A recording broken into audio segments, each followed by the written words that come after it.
Good morning my dear students. आज मैं आपको क्लास 12 मैथ का लेसन 3.2 मैट्रिक्स का मैं बेसिक पार्ट 1 लेके आया हूं। इसमें पॉइंट है properties of the matrix addition. इसमें the this is the 4 parts. इसके जो है एडिशन के हम 4 पार्ट आपके 12 सिलेबस में है। पहला है कम्युनिकेटिव लॉ, दूसरा है एसोसिएटिव लॉ और तीसरा है एडिटिव आइडेंटिटी, चौथा है इनवर्स आइडेंटिटी। ठीक है, अब इस तरह से हम अपना जो है 4 पार्ट है, ये चारों पार्ट को मैं अलग अलग वीडियो में आपको समझा के यहां पे प्रदर्शित करूंगा। ठीक है, तो सबसे पहले मैं आपको बताता हूं क्या कम्युनिकेटिव लॉ। क्या कम्युनिकेटिव लॉ, इसमें क्या लिखा हूं मैंने, थ्योरी लिखा हूं, व्हेन वी ऐड और multiply two numbers then the resultantly value remain the same even if we change the position of the two numbers। इसका कहने का मतलब ये है, फिर से बोला हूं, when we add or multiply two number then the resultant value remains the same even if we change the position of the two numbers।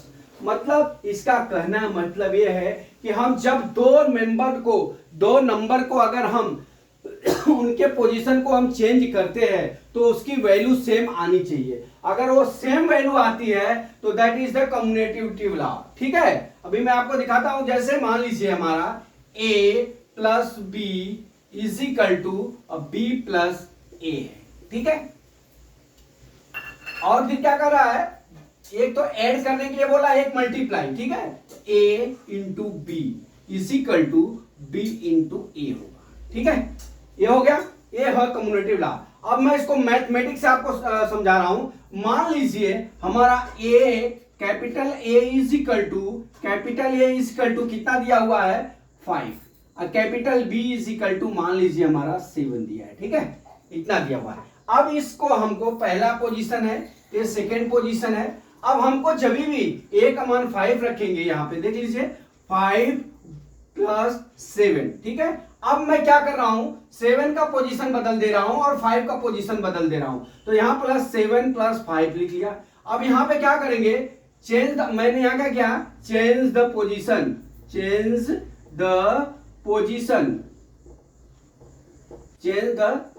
ठीक है, हमने चेंज पोजीशन कर दिया इनका। यहाँ 5 प्लस 7 था, यहाँ 7 प्लस 5 कर दिया। अब यहाँ ऐड करिए 12 इज इक्वल टू 12। अब देख लीजिए इनके आंसर में कोई भी बदलाव नहीं आया है। Right hand side is equal to left hand side, that is the communicative law.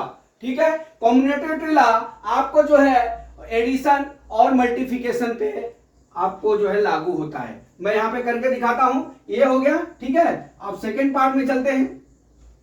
Second part में हम क्या करेंगे, जैसे a इंटू 5 मतलब 5 इंटू 7 है। ठीक है, इज इक्वल टू हम 7 इंटू 5 कर लिए। ठीक, हमने कुछ भी नहीं किया, खाली उनका पोजीशन चेंज किया। तो 5 7 जा 35, 7 5 जा 35, that is the communicative law. ठीक है, अभी मान लीजिए आप बोलेंगे क्यों एडिशन और मल्टीप्लिकेशन पे ही लागू होता है, डिवाइडेशन पे नहीं होता, सब्ट्रैक्शन पे नहीं होता है। तो मैं आपको एक चीज बता दूं, इसमें लेफ्ट हैंड साइड और राइट हैंड साइड दो मेंबरों का अदला बदली करने से, उनका पोजीशन चेंज करने से आपको सेम आंसर आना चाहिए, तभी वो कम्युनिकेटिव लॉ होगा। ठीक है, अब इस पोजीशन में आपको मैं क्या लिखाया हूं, वी ऐड और मल्टीप्लाई टू नंबर। आप दो नंबर को आप जोड़िए या उनके पोजीशन को आप चेंज करिए, तो that is the communicative law, उसका आंसर एक ही होना चाहिए। ठीक है, अभी आपको मैं जैसे इसका मैं आपको बताता हूं। जैसे मान लीजिए मैं सब्ट्रैक्शन करता हूं, इसको मैं मिटाता हूं। ठीक है, अब मैं सब्ट्रैक्शन करता हूं। ठीक, अब 5 है, a बराबर 5 है और b बराबर 7, इसका मैं सब्ट्रैक्शन करता हूं। तो अब यहां क्या लिख लेते हैं, 5 minus 7 is equal to 7 minus 5 हो गया। यहां पे करेंगे तो -2 आएगा, यहां पे करेंगे तो क्या हो जाएगा, +2 आएगा। That is not communicative law. यहां पे क्या हो जाएगा, not is equal to, that is not communicative law. समझ में आया? अब हम आपको लेके चलते हैं। अब इसी को हम क्या करते हैं, डिवाइडेशन कर देते हैं। बराबर, डिवाइडेशन कर देते हैं। अब देख लीजिए 5 5 डिवाइड 7, 7 डिवाइड 5। ठीक है, अब यहां कर दिया। अब हम क्या करेंगे, अब इसका मतलब ये 5 डिवाइड बाई 7 हो गया is equal to 7 divide by 5। अभी देख लीजिए right hand side and left hand side दोनों बराबर नहीं है, दोनों इक्वल नहीं है हमारे एलिमेंट्स। अब that is the not communicative law. तो अपना कम्युनिकेटिव लॉ एडिशन और क्या है मल्टीप्लिकेशन पे ही लागू होगा। तो हमने आपको थ्योरी क्या लिखाया है कि when we add or multiply two numbers, then the resultant value of remains the same even if we change the position of the two numbers. That is the commutative law.